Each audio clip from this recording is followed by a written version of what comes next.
Taking the phone away didn't work. Neither did screen time limits or the bribing or the begging. None of it made any difference. And here's why: your child isn't choosing to ignore you. Their brain is being rewired to need that screen the way you need air after holding your breath. That's not a metaphor. The ABCD study tracked over 7,000 children for 2 years with brain scans, and what they found changed everything. Heavy short video use physically thinned the outer layer of their brain, the exact part responsible for attention, impulse control, and decision making. This isn't about bad behavior or bad parenting. And it's structural change happening inside their skull. So it's 9,047 on a Tuesday night. The rice has gone cold on the kitchen counter, lids half off. Nobody touched it. But down the hallway, there's blue light coming from under a bedroom door. And inside that room, a 10-year-old boy named June is just lying there on his bed, swiping away on his phone. He hasn't blinked in minutes. There's a half-eaten sandwich on the nightstand that he took one bite of about 20 minutes ago and forgot about. His mother shows up at the doorway and calls his name. Nothing. She calls again, louder this time, but he just keeps swiping. And in her head, she's seeing a completely different version of this boy. In a little kid with bare feet slapping down the hallway yelling "Ma" dinner before she'd even turned off the stove. That kid used to climb right into her lap while she was still holding a spatula. So she walks over and touches his shoulder. He jerks away, looks up at her, and his face twists. "Why do you always interrupt me?" he says, just cold, like she's some stranger who walked into his room. And that just hits her, because she carried this boy home from the hospital. She taught him how to hold a spoon, and he just talked to her like she's nobody. She goes back to the kitchen, puts her hands on the counter, and just stares at the cold rice. She made his favorite tonight, and he never came. When did she lose him? And what's going on inside his head? So earlier that day, around 3:15 in the afternoon, the school bus drops Jun off at his HDB flat in Singapore. He throws his bag by the door, kicks off his shoes, and grabs his phone. Now, here's what's happening inside his brain. There's a neuroscientist named Kent Berridge who spent 30 years at the University of Michigan trying to figure out what dopamine actually does.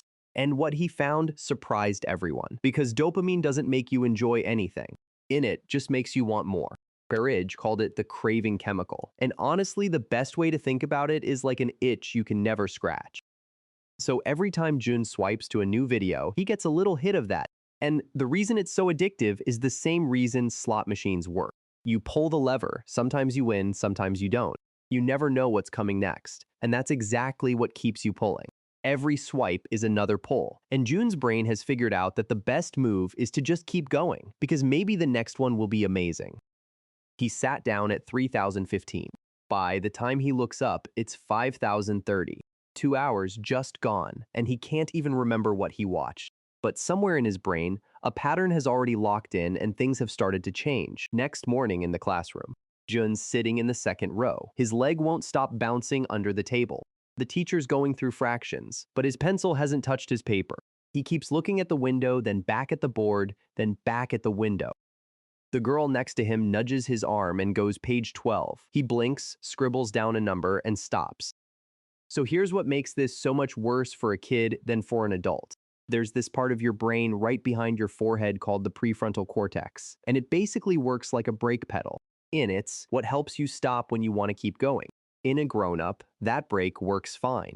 But in a kid like Jun, it's still being built and it won't be done until he's about 25. So when he's spending 2 hours swiping through short videos, his brain is getting flooded with these signals screaming for more. And the part that's supposed to say, okay, that's enough, just isn't ready yet. It's basically like sticking a 10-year-old in the driver's seat of a race car, but giving him bicycle brakes. The ABCD study actually found something the researchers weren't expecting.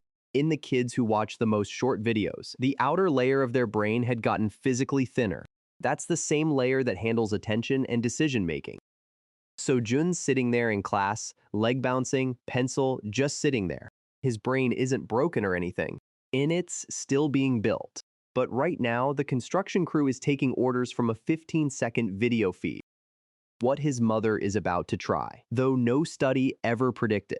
And it all starts on the living room floor. So it's 4:30 in the afternoon, and Jun's at the kitchen table, homework everywhere, his mother right next to him. He looks at his math worksheet, picks up his pencil, writes one number, and puts it down.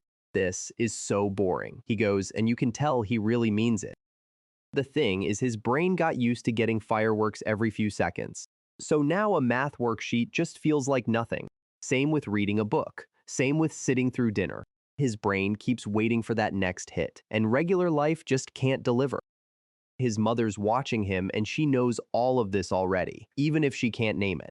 She knows the way his jaw tightens when she mentions the phone. She knows the door's going to slam if dinner takes 10 minutes too long.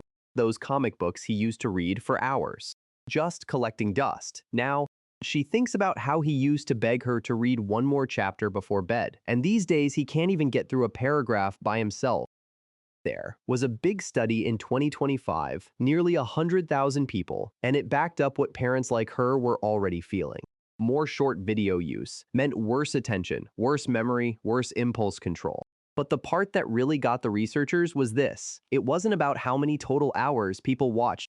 The ones who showed the worst decline were the people who couldn't stop scrolling even when they wanted to. In it was the compulsion that did the real damage, that wanting that just wouldn't quit. Jun's mother watches him stare at his worksheet, then picks up her own phone to check a message. 20 minutes later, she's still scrolling. When she puts it down, her face burns. 4 hours and 12 minutes. That's her screen time today. She's been doing the exact same thing she keeps blaming her son for. She doesn't know any of the science. All she knows is that this kid next to her used to get excited about a new pencil case, and now nothing seems to get him excited about anything. By 6:30 that evening, Jun's back in his room. He told himself 10 minutes, but that was an hour ago. He actually tries to stop. He lifts his thumb off the screen. But then the next video just starts playing on its own, some cat jumping off a shelf, and now he's watching it even though he never chose to. And none of this is by accident. Infinite scroll gets rid of every natural stopping point.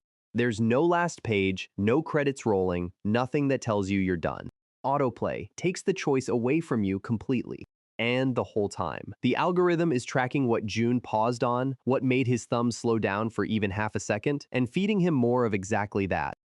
There's a guy named Tristan Harris who used to work as a design ethicist at Google, and he calls this the removal of stopping cues. Think about it. In a book has a chapter ending. In a TV show rolls credits. But a short video feed just keeps going, like a river that never reaches the ocean. And pull to refresh works exactly like a slot machine lever, while notifications glow red, because red makes you feel like it's urgent. Jun has no idea about any of this. All he knows is he can't stop, and lying there in the dark, he's starting to think maybe something's wrong with him. And honestly, that might be the cruelest part of all. In a 10-year-old kid wondering why he's so weak, when really he's up against something that 1,000 engineers built specifically so he would never put it down. The algorithm doesn't care about his grades or whether he gets any sleep. It only cares about one number minutes watched.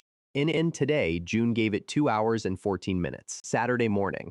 Jun's mother is at the kitchen table, reading some article on her phone about dopamine and slot machines. She reads one line and goes back and reads it again. Then she notices her own thumb doing the exact same swiping motion. She puts the phone face down on the table. That afternoon, she tries something totally new. She doesn't touch Jun's phone, doesn't say anything about it. She just goes and sits on the living room floor and opens a box of Lego bricks. Jun walks by and looks down. "What are you doing?" "Building something," she goes without looking up. He watches for a few seconds, then sits down next to her and picks up a brick. And that's how it starts. No rules, no lectures, just the floor and some Lego. 40 minutes later, they've got this crooked tower going, and Jun is arguing about where the red piece should go. His whole voice is different, louder, more alive. His phone's been on the kitchen counter the whole time, and he hasn't looked at it once. She's watching him snap a brick into place with his tongue sticking out the side of his mouth, and she almost loses it because she hasn't seen that face in months. That's the face of a kid who's actually here, not behind a screen, not off somewhere else. He's sitting right here on the floor arguing about Lego. She has to look away for a second so he doesn't notice. She doesn't touch his phone that night. No timer, no announcement. Next afternoon, she sits on the floor again. And the day after that too. But then Tuesday comes and he's back on his phone for 2 solid hours. The Lego's just sitting there by the couch, untouched. When she sees it from the kitchen, all that hope from Saturday just falls apart. She wants to go in there and grab the phone, wants to say we were doing so well, but she doesn't.